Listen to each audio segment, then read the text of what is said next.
क्या दूसरों के धर्म को समझे बिना हम अपने धर्म को सच में जान सकते हैं? गांधी जी के लिए धर्म कोई परंपरा नहीं, बल्कि एक खोज था। और इसी खोज में उन्होंने लिया कदम बाहर की दुनिया की ओर, जहां उन्हें मिला विभिन्न धर्मों का वास्तविक परिचय।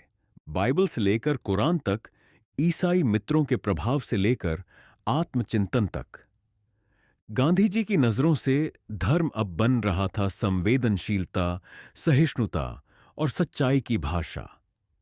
जानिए इस अध्याय में कैसे गांधी जी ने सीखा कि सच्चा धर्म केवल मानना नहीं, बल्कि समझना और जीना होता है। अध्याय 20, धर्मों का परिचय। विलायत में रहते मुझे कोई 1 साल हुआ होगा।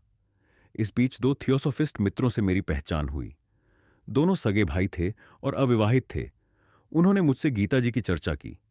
वे एडविन आर्नल्ड का गीता जी का अनुवाद पढ़ रहे थे, पर उन्होंने मुझे अपने साथ संस्कृत में गीता पढ़ने के लिए न्योता। मैं शर्माया, क्योंकि मैंने गीता संस्कृत में या मातृभाषा में पढ़ी ही नहीं थी। मुझे उनसे कहना पड़ा कि मैंने गीता पढ़ी ही नहीं है, पर मैं उसे आपके साथ पढ़ने को तैयार हूं। संस्कृत का मेरा अभ्यास भी नहीं के बराबर ही है। मैं उसे इतना ही समझ पाऊंगा कि अनुवाद में कोई गलत अर्थ होगा तो उसे सुधार सकूंगा। इस प्रकार मैंने उन भाइयों के साथ गीता पढ़ना शुरू किया। दूसरे अध्याय के अंतिम श्लोकों में से, ध्यायतो विषयान पुंसः संगस्ते शूपजायते, संघात संजायते कामः कामात् क्रोधोत्तभिजायते, क्रोधात् भवति सम्मोहः सम्मोहात् स्मृति विभ्रमः, स्मृतिभ्रंशात् बुद्धिनाशो बुद्धिनाशात् प्रणश्यति। विषयों का चिंतन करने वाले पुरुष को उन विषयों में आसक्ति पैदा होती है, फिर आसक्ति से कामना पैदा होती है और कामना से क्रोध पैदा होता है, क्रोध से मूढ़ता पैदा होती है, मूढ़ता से स्मृति लोप होता है और स्मृति लोप से बुद्धि नष्ट होती है, और जिसकी बुद्धि नष्ट हो जाती है उसका खुद का नाश हो जाता है। इन श्लोकों का मेरे मन पर गहरा असर पड़ा। उनकी भनक मेरे कान में गूंजती ही रही। उस समय मुझे लगा कि भगवत गीता अमूल्य ग्रंथ है। यह मान्यता धीरे धीरे बढ़ती गई और आज तत्व ज्ञान के लिए मैं उसे सर्वोत्तम ग्रंथ मानता हूं। निराशा के समय में इस ग्रंथ ने मेरी अमूल्य सहायता की है। मैं इसके लगभग सभी अंग्रेजी अनुवाद पढ़ गया हूं, पर एडविन आर्नल्ड का अनुभव मुझे श्रेष्ठ प्रतीत होता है। उसमें मूल ग्रंथ के भाव की रक्षा की गई है, फिर भी वह ग्रंथ अनुवाद जैसा नहीं लगता। इस बार मैंने भगवत गीता का अध्ययन किया, ऐसा तो मैं कह ही नहीं सकता। मेरे नित्य पाठ का ग्रंथ तो वह कई वर्षों के बाद बना। इन्हीं भाइयों ने मुझे सुझाया कि मैं आर्नल्ड का बुद्ध चरित पढ़ूं। उस समय तक तो मुझे सर एडविन आर्नल्ड के गीता के अनुवाद का ही पता था। मैंने बुद्ध चरित भगवत गीता से भी अधिक रसपूर्वक पढ़ा। पुस्तक हाथ में लेने के बाद समाप्त करके ही छोड़ सका। एक बार ये भाई मुझे ब्लैवर्ट्स्की लॉज में भी ले गए। वहां मींडम ब्लैक्सकी के और मिसेस एनी बेसेंट के दर्शन कराए। मिसेस बेसेंट हाल ही थियोसॉफिकल सोसाइटी में दाखिल हुई थीं। इससे समाचार पत्रों में इस संबंध की जो चर्चा चलती थी, उसे मैं दिलचस्पी के साथ पढ़ा करता था। इन भाइयों ने मुझे सोसाइटी में दाखिल होने का भी सुझाव दिया। मैंने नम्रतापूर्वक इनकार किया और कहा, मेरा धर्म ज्ञान नहीं के बराबर है, इसीलिए मैं किसी भी पंथ में सम्मिलित होना नहीं चाहता। मेरा कुछ ऐसा ख्याल है कि इन्हीं भाइयों के कहने से मैंने मेंडम ब्लैवर्ट्स्की की पुस्तक की टू थियोसॉफी की कुंजी पढ़ी थी। उससे हिंदू धर्म की पुस्तकें पढ़ने की इच्छा पैदा हुई और पादरियों के मुंह से सुना हुआ यह ख्याल दिल से निकल गया कि हिंदू धर्म अंधविश्वासों से ही भरा हुआ है।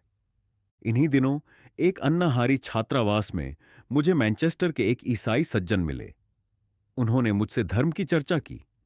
मैंने उन्हें राजकोट का अपना संस्मरण सुनाया। वे सुनकर दुखी हुए।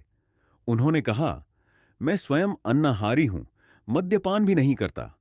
यह सच है कि बहुत से ईसाई मांस खाते हैं और शराब पीते हैं, पर इस धर्म में 2 में से एक भी वस्तु का सेवन करना कर्तव्य रूप नहीं है। मेरी सलाह है कि आप बाइबल पढ़ें। मैंने उनकी यह सलाह मान ली। उन्होंने बाइबल खरीदकर मुझे दी। मेरा कुछ ऐसा ख्याल है कि वे भाई खुद ही बाइबल बेचते थे।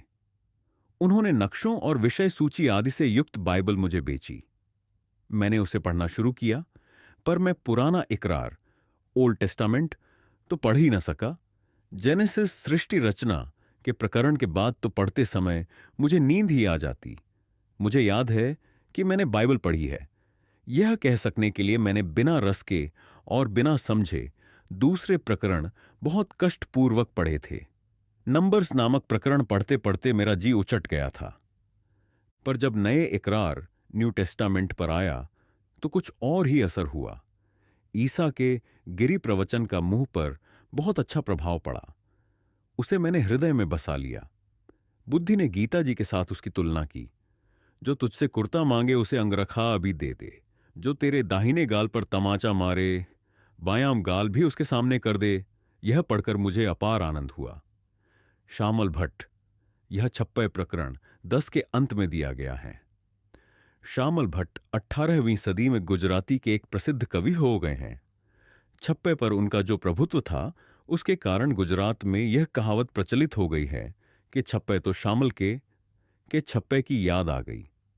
मेरे बालमन ने गीता, आर्नल्ड कृत बुद्ध चरित और ईसा के वचनों का एकीकरण किया। मन को यह बात जंच गई कि त्याग में धर्म है। इस वाचन से दूसरे धर्माचार्यों की जीवनियां पढ़ने की इच्छा हुई।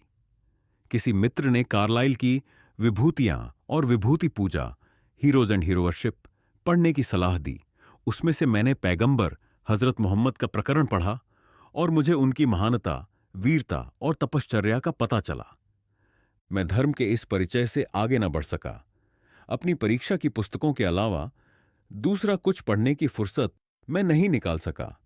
पर मेरे मन ने यह निश्चय किया कि मुझे धर्म पुस्तकें पढ़नी चाहिए और सब मुख्य धर्मों का परिचय प्राप्त कर लेना चाहिए। नास्तिकता के बारे में भी कुछ जाने बिना काम कैसे चलता। ब्रेडला का नाम तो सब हिंदुस्तानी जानते ही थे। ब्रेडला नास्तिक माने जाते थे, इसलिए उनके संबंध की एक पुस्तक पढ़ी। नाम मुझे याद नहीं रहा। मुझ पर उसका कुछ भी प्रभाव नहीं पड़ा। मैं नास्तिकता रूपी सहारे के रेगिस्तान को पार कर गया। मिसेस बेसेंट की ख्याति तो उस समय भी खूब थी। वे नास्तिक से आस्तिक बनी हैं। इस चीज ने भी मुझे नास्तिकवाद के प्रति उदासीन बना दिया। मैंने मिसेस बेसेंट की मैं थियोसॉफिस्ट कैसे बनी पुस्तिका पद ली थी। उन्हीं दिनों ब्रेडला का देहांत हुआ था। वॉकिंग में उनका अंतिम संस्कार किया गया था। मैं भी वहां पहुंच गया था। मेरा ख्याल है कि वहां रहने वाले हिंदुस्तानियों में से तो एक भी बाकी नहीं बचा होगा। कई पादरी भी उनके प्रति अपना सम्मान प्रकट करने के लिए आए थे। वापस लौटते हुए हम सब एक जगह रेलगाड़ी की राह देखते खड़े थे। वहां उस दल में से किसी पहलवान नास्तिक ने इन पादरियों में से एक के साथ जिरह शुरू की। क्यों साहब, आप कहते हैं ना कि ईश्वर हैं?